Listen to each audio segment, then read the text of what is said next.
ನೆಲ್ಲಿಕಾಯಿಯು ನೋಡಲು ತುಂಬಾ ಸಣ್ಣದಾದರೂ ಇದರಲ್ಲಿ ಇರುವಂತಹ ಆರೋಗ್ಯ ಗುಣಗಳು ಅಪಾರ. ಬೆಟ್ಟದ ನೆಲ್ಲಿಕಾಯಿಯು ಮಾರುಕಟ್ಟೆಯಲ್ಲಿ ಸಿಗುವ ನೆಲ್ಲಿಕಾಯಿಗಿಂತಲೂ ಗಾತ್ರದಲ್ಲಿ ತುಂಬಾ ಸಣ್ಣದಾಗಿದ್ದು ಇದು ತುಂಬಾ ಒಳ್ಳೆಯದು ಎಂದು ಪರಿಗಣಿಸಲಾಗಿದೆ.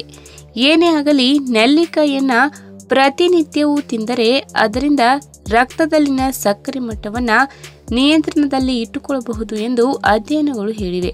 ಹೀಗಾಗಿ ಮಧುಮೇಹಿಗಳು ತಮ್ಮ ಆಹಾರ ಕ್ರಮದಲ್ಲಿ ನೆಲ್ಲಿಕಾಯಿ ಸೇರ್ಪಡೆ ಮಾಡಿಕೊಂಡರೆ ಒಳ್ಳೆಯದು. ನೆಲ್ಲಿಕಾಯಿಯು ಮಧುಮೇಹ ನಿಯಂತ್ರಿಸುವಲ್ಲಿ ಹೇಗೆ ನೆರವಾಗಲಿದೆ ಎಂಬುದನ್ನ ಇವತ್ತಿನ ವಿಡಿಯೋ ಮುಖಾಂತರ ತಿಳಿದುಕೊಳ್ಳೋಣ. ಅದಕ್ಕಿಂತ ಮುಂಚೆ ನೀವೇನು ನನ್ನ ಚಾನಲ್ಗೆ ಸಬ್ಸ್ಕ್ರೈಬ್ ಆಗಿಲ್ಲ ಅಂದ್ರೆ ಪ್ಲೀಸ್ ಸಬ್ಸ್ಕ್ರೈಬ್ ಮಾಡ್ಕೊಳ್ಳಿ, ಹಾಗೆ ಪಕ್ಕದಲ್ಲಿ ಇರುವಂತಹ ಬೆಲ್ ಐಕನ್ನ ಕ್ಲಿಕ್ ಮಾಡಿ. ದೇಹದಲ್ಲಿ ಅನಾರೋಗ್ಯವನ್ನು ದೂರವಿಡಬೇಕಾದರೆ ಆಗ ಪ್ರತಿರೋಧಕ ಶಕ್ತಿಯು ಬಲಿಷ್ಠವಾಗಿರಬೇಕು. ನೆಲ್ಲಿಕಾಯಿಯಲ್ಲಿರುವ ಆಂಟಿ ಆಕ್ಸಿಡೆಂಟ್ ಅಂಶವು ಪ್ರತಿರೋಧಕ ಶಕ್ತಿ ವೃದ್ಧಿಸಿ ದೇಹದಲ್ಲಿನ ವಿಷಕಾರಿ ಅಂಶಗಳನ್ನು ಹೊರಗೆ ಹಾಕುವುದು. ಇದರಿಂದ ವಯಸ್ಸಾಗುವ ಗುಣಲಕ್ಷಣಗಳು ನಿಧಾನವಾಗುವುದು.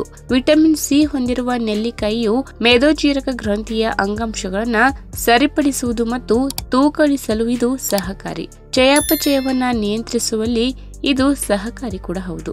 ರಕ್ತದಲ್ಲಿನ ಸಕ್ಕರೆ ಮಟ್ಟವನ್ನ ನಿಯಂತ್ರಿಸುವಂತಹ ಹಾರ್ಮೋನ್ ಇನ್ಸುಲಿನ್ ಅನ್ನ ಮೇದೋಜೀರಕ ಗ್ರಂಥಿಯು ಉತ್ಪಾದಿಸುವುದು. ಕೆಲವೊಮ್ಮೆ ಮಧುಮೇಹಿಗಳಲ್ಲಿ ಊಟ ಮಾಡಿದ ಕೂಡಲೇ ರಕ್ತದಲ್ಲಿನ ಸಕ್ಕರೆ ಮಟ್ಟವು ಏರಿಕೆಯಾಗುವುದು.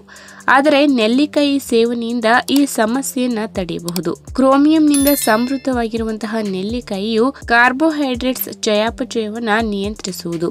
ಇದರಿಂದ ದೇಹವು ಇನ್ಸುಲಿನ್ ಹೆಚ್ಚು ಪ್ರತಿಕ್ರಿಯಿಸುವಂತೆ ಆಗುವುದು.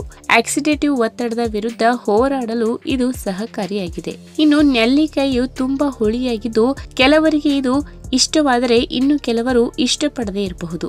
ಇದನ್ನು ಹಲವಾರು ವಿಧದಿಂದ ಆಹಾರ ಕ್ರಮದಲ್ಲಿ ಸೇರಿಸಿಕೊಳ್ಳಬಹುದು. ನಿತ್ಯವೂ ನೆಲ್ಲಿಕಾಯಿಯನ್ನ ಯಾವ ರೀತಿ ಸೇವನೆ ಮಾಡಬಹುದು ಎಂಬುದಾದರೆ, ನೆಲ್ಲಿಕಾಯಿಯನ್ನ ಹಸಿಯಾಗಿ ತಿನ್ನುವುದು ತುಂಬಾ ಸರಳ ವಿಧಾನ. ಇದರಿಂದ ಸಕ್ಕರೆ ಮಟ್ಟವನ್ನ ನಿಯಂತ್ರಿಸಲು ಸಹಕಾರಿಯಾಗುವುದು. ನಿಮಗೆ ತುಂಬಾ ಹುಳಿ ಎಂದು ಅನಿಸುತ್ತಲಿದ್ರೆ ಆಗ ನೀವು ಅದನ್ನ ತಿಂದು 1 ಲೋಟ ನೀರು ಕುಡಿಯಿರಿ. ಆಗ ನಿಮ್ಮ ಬಾಯಿಗೆ ತುಂಬಾ ಸಿಹಿ ರುಚಿಯು ಸಿಗುವುದು. ಅಷ್ಟೇ ಅಲ್ಲ, ಇದನ್ನು ಸಲಾಡ್ ಮತ್ತು ಖಾದ್ಯಗಳಲ್ಲಿ ಬಳಕೆ ಮಾಡಬಹುದು. ನೆಲ್ಲಿಕಾಯಿಯ ಬೀಜ ತೆಗೆದು ಅದನ್ನ ರುಬ್ಬಿಕೊಳ್ಬೇಕು. ಇದನ್ನ ಒಣಗಿಸಿದ ಬಳಿಕ ಶೇಖರಣೆ ಮಾಡಬಹುದು. ನಿಮಗೆ ಬೇಕಾದಾಗ ಸಲಾಡ್ ಅಥವಾ ಬೇರೆ ಖಾದ್ಯಗಳಿಗೆ ಬಳಕೆಯನ್ನ ಮಾಡಬಹುದು. ತಾಜಾ ನೆಲ್ಲಿಕಾಯಿ ತಂದು ಅದರ ಬೀಜ ತೆಗೆಯಿರಿ ಮತ್ತು ಅದನ್ನು ಸರಿಯಾಗಿ ರುಬ್ಬಿಕೊಳ್ಳಿ. ಇದರ ರಸವನ್ನ ತೆಗೆದು ಕುಡಿಯಬಹುದು. ನಿಮಗೆ ದಿನಕ್ಕೆ 5 ರಿಂದ 10 ಮಿಲಿಲೀಟರ್ನಷ್ಟು ನೆಲ್ಲಿಕಾಯಿ ರಸವು ಸಾಕು. ನೀವು ಇದನ್ನ ಖಾಲಿ ಹೊಟ್ಟೆಯಲ್ಲಿ ಸೇವನೆ ಮಾಡಿದರೆ ಆಗ ನಿಮಗೆ ತುಂಬಾ ಅಚ್ಚರಿಯ ಫಲಿತಾಂಶವು ಸಿಗುವುದು. ಇದನ್ನ ನಿತ್ಯವೂ ಸೇವಿಸಿದರೆ ಆಗ ಖಂಡಿತವಾಗಿಯೂ ಇದರ ಲಾಭ ಸಿಗುವುದು. ಇನ್ನು ನೆಲ್ಲಿಕಾಯಿಯು ಎಲ್ಲಾ ರೀತಿಯ ಜನರಿಗೆ ಒಳ್ಳೆಯದು. ಆದರೆ ಯಕೃತ್ನ ಸಮಸ್ಯೆ ಇದ್ದರೆ ಆಗ ವೈದ್ಯರ ಸಲಹೆ ಮೇರೆಗೆ ಇದನ್ನು ಸೇವನೆ ಮಾಡಿ. ಗರ್ಭಿಣಿಯರು, ಬಾಣಂತಿಯರು ಮತ್ತು ರಕ್ತಸ್ರಾವದ ಸಮಸ್ಯೆ ಇರುವ ಜನರು ಇದನ್ನು ಸಂಪೂರ್ಣವಾಗಿ ಕಡೆಗಣಿಸಬೇಕು. ಇದರಿಂದಾಗಿ ಸಕ್ಕರೆ ಮಟ್ಟದಲ್ಲಿ ತುಂಬಾ ಏರುಪೇರು ಆಗಬಹುದು. ಹೀಗಾಗಿ ನೀವು ವೈದ್ಯರನ್ನ ಸಂಪರ್ಕಿಸಿದ ಬಳಿಕ ನೆಲ್ಲಿಕಾಯಿಯನ್ನ ನಿಮ್ಮ ಆಹಾರ ಕ್ರಮದಲ್ಲಿ ಸೇರ್ಪಡೆ ಮಾಡಿ.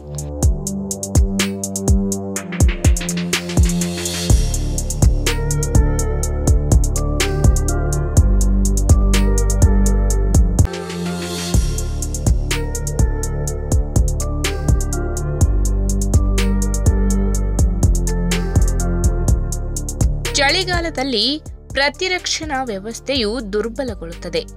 ಇದರಿಂದಾಗಿ ಸೋಂಕುಗಳು ಮತ್ತು ರೋಗಗಳ ವಿರುದ್ಧ ಹೋರಾಡುವ ದೇಹದ ಸಾಮರ್ಥ್ಯವು ಕಡಿಮೆಯಾಗುತ್ತದೆ. ಈ ಕಾರಣದಿಂದ ಅನೇಕ ಜನರು ಶೀತ, ಕೆಮ್ಮು, ನೆಗಡಿ, ಜ್ವರ, ಗಂಟಲು ನೋವು, ಟಾನ್ಸಿಲ್ಸ್, ಮೂಗು ಸೋರುವಿಕೆ ಮತ್ತು ಜ್ವರದ ವಿವಿಧ ಲಕ್ಷಣಗಳಿಂದ ಬಳಲುತ್ತಿದ್ದಾರೆ. ಚಳಿಗಾಲದಲ್ಲಿ ಶೀತಗಾಳಿ, ಧೂಳು ಮತ್ತು ಮಾಲಿನ್ಯದಿಂದಾಗಿ ಕೆಮ್ಮಿನ ಅಪಾಯವು ಹೆಚ್ಚು. ಕೆಮ್ಮು ಸಾಮಾನ್ಯ ಸಮಸ್ಯೆಯಾಗಿದ್ದರೂ ಅದು ನಿಮ್ಮ ಸಾಮಾನ್ಯ ಕಾರ್ಯನಿರ್ವಹಣೆಯ ಮೇಲೆ ಕೆಟ್ಟ ಪರಿಣಾಮ ಬೀರುತ್ತದೆ. ಒಣ ಕೆಮ್ಮು ಇದ್ದಾಗ ಸಮಸ್ಯೆ ಉಂಟಾಗುತ್ತದೆ. ಇದರಿಂದ ನಿಮಗೆ ನಿದ್ದೆ ಮಾಡಲು ಕಷ್ಟವಾಗುತ್ತದೆ. ಹಾಗಾದ್ರೆ ಚಳಿಗಾಲದಲ್ಲಿ ನೆಲ್ಲಿಕಾಯಿ ಸೇವನೆಯಿಂದ ನಮಗೆ ಸಿಗುವಂತಹ ಆರೋಗ್ಯಕಾರಿ ಲಾಭಗಳ ಬಗ್ಗೆ ಇವತ್ತಿನ ವಿಡಿಯೋ ಮುಖಾಂತರ ತಿಳಿದುಕೊಳ್ಳೋಣ. ಅದಕ್ಕಿಂತ ಮುಂಚೆ ನೀವಿನ್ನು ನನ್ನ ಚಾನೆಲ್ಗೆ ಸಬ್ಸ್ಕ್ರೈಬ್ ಆಗಿಲ್ಲ ಅಂದ್ರೆ ಪ್ಲೀಸ್ ಸಬ್ಸ್ಕ್ರೈಬ್ ಮಾಡ್ಕೊಳ್ಳಿ, ಹಾಗೆ ಪಕ್ಕದಲ್ಲೇ ಇರುವಂತಹ ಬೆಲ್ ಐಕನ್ನ ಕ್ಲಿಕ್ ಮಾಡಿ. ಕೆಮ್ಮನ್ನು ಬುಡದಿಂದಲೇ ತೊಡೆದು ಹಾಕಲು ನೀವು ದಿನಕ್ಕೆ 3 ಬಾರಿ ಜೇನುತುಪ್ಪದೊಂದಿಗೆ ಅರ್ಧ ಟೀ ಚಮಚ ನೆಲ್ಲಿಕಾಯಿ ರಸವನ್ನ ತೆಗೆದುಕೊಳ್ಳಬೇಕು. ವೈದ್ಯರ ಪ್ರಕಾರ ನೆಲ್ಲಿಕಾಯಿ ಕೆಮ್ಮನ್ನ ಗುಣಪಡಿಸುವುದು ಮಾತ್ರವಲ್ಲದೆ ಹೈಪರ್ ಆಸಿಡಿಟಿಯ ಲಕ್ಷಣಗಳನ್ನ ಕಡಿಮೆ ಮಾಡುವ ಸಾಮರ್ಥ್ಯವನ್ನ ಹೊಂದಿದೆ. ಈ ಸಮಸ್ಯೆಯನ್ನ ತಪ್ಪಿಸಲು ನೀವು ಊಟಕ್ಕೆ ಮೊದಲು 1 ಟೀ ಚಮಚ ಮತ್ತು ಅರ್ಧ ಟೀ ಚಮಚದಷ್ಟು ಕಲ್ಲು ಸಕ್ಕರೆಯೊಂದಿಗೆ ನೆಲ್ಲಿಕಾಯಿ ರಸವನ್ನ ತೆಗೆದುಕೊಳ್ಳಬೇಕು. ಇನ್ನು ಕೆಮ್ಮಿನ ಚಿಕಿತ್ಸೆಗಾಗಿ ನೆಲ್ಲಿಕಾಯಿಯನ್ನು ಉತ್ತಮ ಆಯುರ್ವೇದ ಮೂಲಿಕೆ ಎಂದು ಪರಿಗಣಿಸಲಾಗಿದೆ. ಕೆಮ್ಮಿನಿಂದ ಶೀಘ್ರ ಉಪಶಮನ ಪಡೆಯಲು 1 ಚಮಚ ನೆಲ್ಲಿಕಾಯಿ ರಸವನ್ನು ಅರ್ಧ ಚಮಚ ಜೇನುತುಪ್ಪದೊಂದಿಗೆ ಬೆರೆಸಿ ಸೇವನೆ ಮಾಡಬೇಕು. ಇನ್ನು ನೆಲ್ಲಿಕಾಯಿ ಒಂದು ಶಕ್ತಿಶಾಲಿ ಮೂಲಿಕೆಯಾಗಿದೆ ಮತ್ತು ವಿವಿಧ ಸಮಸ್ಯೆಗಳನ್ನು ಎದುರಿಸಲು ಬಳಸಬಹುದು. ಕೂದಲು ಉದುರುವ ಸಮಸ್ಯೆಯಿಂದ ನೀವು ಹೋರಾಡುತ್ತಿದ್ದರೆ ಅದನ್ನು ನಿಭಾಯಿಸಲು ನೀವು ಸಕ್ಕರೆ ಕ್ಯಾಂಡಿಯೊಂದಿಗೆ ನೆಲ್ಲಿಕಾಯಿ ಜ್ಯೂಸನ್ನ ತೆಗೆದುಕೊಳ್ಳಬೇಕು. ಇನ್ನು ನೀವು ನೆಲ್ಲಿಕಾಯಿ ಬದಲಿಗೆ ನೆಲ್ಲಿಕಾಯಿ ಪುಡಿಯನ್ನ ಬಳಸಬಹುದು.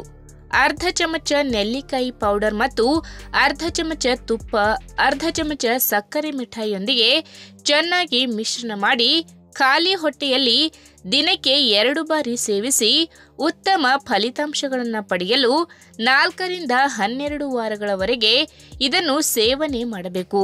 ಈ ವಿಡಿಯೋ ನಿಮಗೆ ಇಷ್ಟವಾದಲ್ಲಿ ತಪ್ಪದೆ ಲೈಕ್ ಮಾಡಿ, ಶೇರ್ ಮಾಡಿ, ಹಾಗೆ ನಿಮ್ಮ ಅನಿಸಿಕೆನ ಕಮೆಂಟ್ ಮೂಲಕ ತಿಳಿಸಿ.